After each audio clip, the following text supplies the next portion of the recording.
detained. Or people get interviewed. If they get interviewed and they go through that process, and if we find that they're U.S. citizens or legal immigrants, they stay in the United States. Have you deported we have to any go through the vetting process. Have any American citizens, including children, been deported during your time in office? We have children that mothers have chosen to keep with them. So those by my count, you have 10 American citizens, including children with cancer, who have been deported out of the country. I understand you're saying it's their choice. But it's hard to imagine a small child having a choice. But welcome to Liberty Report USA. Let's take a look at what happened in the Senate today. Thank you, Chairman. Thank you for being here. You know, Michigan's a border state, so we need each other. We have a very big bridge that's being inaugurated, ribbon cut in September. We need that to be fully staffed. We have a lot going on in Michigan as a northern border state, so we need each other. But what I'm concerned about is that you've taken the mandate to close off the border beyond going after, as you say, the, quote, most dangerous illegal immigrants. I'm a CIA officer. I work my entire life to protect the homeland. If someone's here illegally, they need to not be here. They've committed a crime by being here. They need to go back to wherever they're from. But my concern is that either through sloppiness or intent, you have gone far beyond going after the, quote, most dangerous illegal immigrants and gone into legal immigrants who were given the ability to be here, and even American citizens. And when I think about that, you know, there are lots of people in this country, including me, who have families who fled this kind of environment where they have no rights, where they have no due process, where they don't have habeas corpus. So while I'll be the first to say, coming from a state that was won by Trump, that there is a mandate to do something about the border, I think it is absolute dangerous overreach to go beyond that and start picking up American citizens and people who have the legal right to be here, lawful immigrants who have done everything right. So first and foremost, do you acknowledge that your department has made some mistakes, any mistakes, in going after either American citizens or legal immigrants here in the time that you've been in office? We have not deported any U.S. citizens detained. Or people get interviewed. If they get interviewed and they go through that process, and if we find that they're U.S. citizens or legal immigrants, they stay in the United States. Have you deported we have to any go through the vetting process. Have any American citizens, including children, been deported during your time in office? We have children that mothers have chosen to keep with them. So those by my count, you have 10 American citizens, including children with cancer, who have been deported out of the country. I understand you're saying it's their choice. But it's hard to imagine a small child having a choice. But have you gone after legal immigrants? Again, your standard in your opening statement was the most dangerous illegal immigrants. Does that include PhD students and master's students at colleges across the country, unarmed? Are they the most dangerous illegal when they have status and no weapons? I don't decide who gets status through a student program. The Department of State decides that, and we enforce it. Oh, come on. That's what our Department of Homeland Security does. I just would offer that, again, I have no qualms with going after folks who are here illegally. That is not my concern. That was part of my job, was to prevent people from coming here illegally in a former life. My concern is you're sending a chill down the spine of America by going after people who either have legal status or American citizens. And when my colleagues ask you about habeas corpus, and you say, literally, we can review the tape, that you believe it's a right the president has, you sat here in front of all of us and swore an oath to the Constitution, and that is not at all what habeas corpus is. It is a right that we all get, that American citizens get, that people who are in the United States legally have. So my concern is it's complete overreach. I don't think American citizens, even those who voted for Trump, believe that you should be able to just grab someone off the street, sloppy, who has the legal right to be here, and certainly an American citizen. And I just am concerned that while you say you're going after the most dangerous folks, what you're actually doing is going after folks for political reasons, right? A PhD student that's unarmed is not at the top of the list. And we're not deporting U.S. citizens, and we're not deporting people who have legal status here. 10 American citizens have been deported. If the children have gone with their parents, it's because their parents wanted them with them. So let me ask you another question about cybersecurity. You know, you've cut $500 million from the budget. What specific programs are you cutting? Because there are programs that really aid states and locals that we depend on for cybersecurity. And we know that right now, while we may have good security in the federal government, if you are a local state official, you're depending on the federal government. So have you cut the ISAC program, the program to states and locals on cybersecurity? The president's recommended budget has a reduction in $491 million. I've heard and what it's doing is putting CISA back on mission. And it's ensuring that cybersecurity is going to be strengthened. You cannot say it's the most cyber secure administration if you're cutting the program to my state and to your state. It will and if you look on record, that's what you've cut. I yield back. Time has expired. Senator Hawley.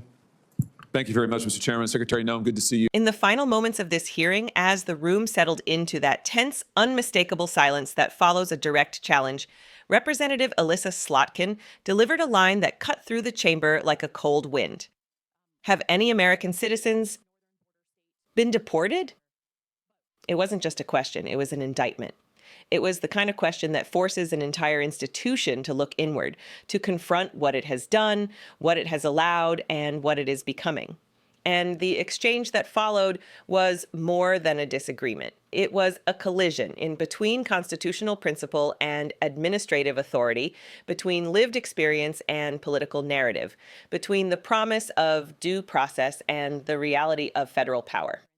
Slotkin, a former CIA officer, spoke with the urgency of someone who has spent a career understanding what government overreach looks like in countries where rights exist only on paper. She wasn't speaking as a partisan. She wasn't even speaking as a critic. She was speaking as someone who has seen firsthand what happens when a government loses its restraint, when it forgets that power must always be accountable to the people it serves. Her warning was unmistakable.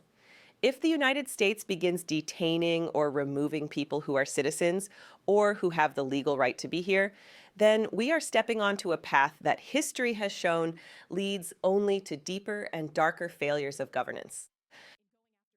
What made the moment more striking was the evasiveness that followed. Secretary Noem insisted that no citizens had been removed. Slotkin countered with documented cases, including individuals who were sick, individuals who could not possibly have understood the choice supposedly offered to them. The disconnect between those two realities hung in the air like static electricity. And that tension, that fracture between the lived stories of families and the official line delivered at the witness table, revealed something far larger than a policy dispute. It revealed the fragility of public trust.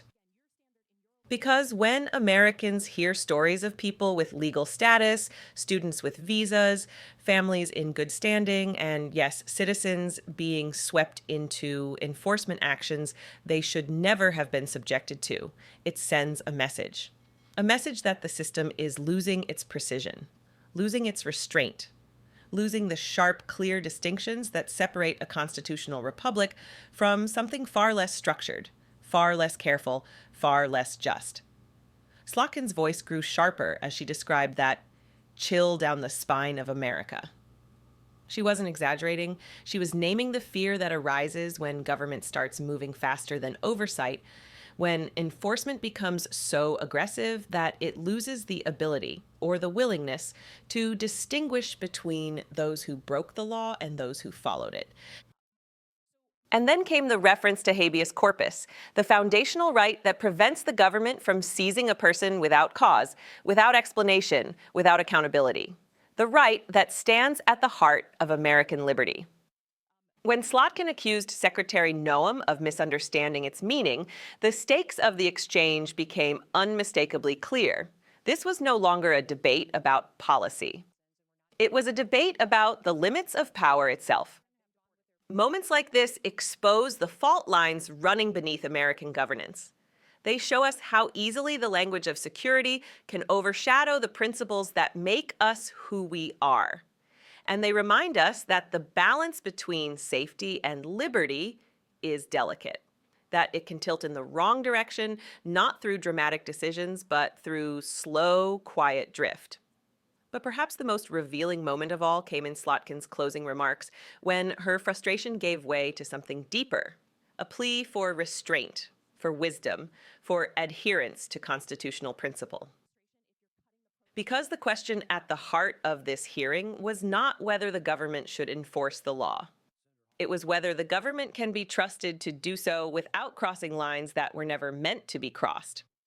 We saw a clash not just of personalities, but of philosophies. One grounded in urgency and enforcement.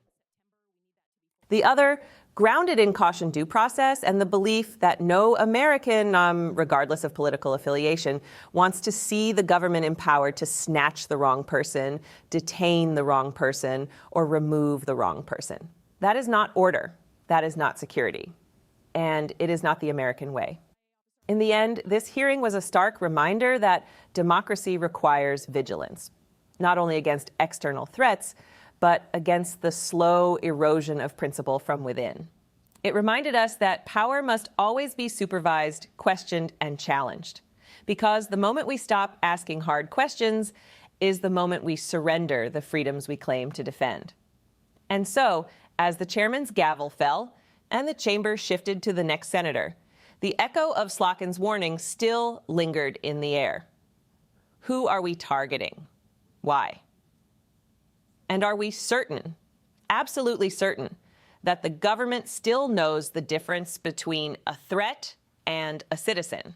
The future will depend on whether we continue asking those questions, whether we continue demanding answers, whether we continue insisting that power remain accountable to principle, not convenience. If moments like this matter to you, if you believe oversight matters, if you believe the Constitution is more than a piece of paper, then stay informed, stay engaged, and stay with us. Support independent coverage. Support the pursuit of truth, and subscribe to Liberty Report USA.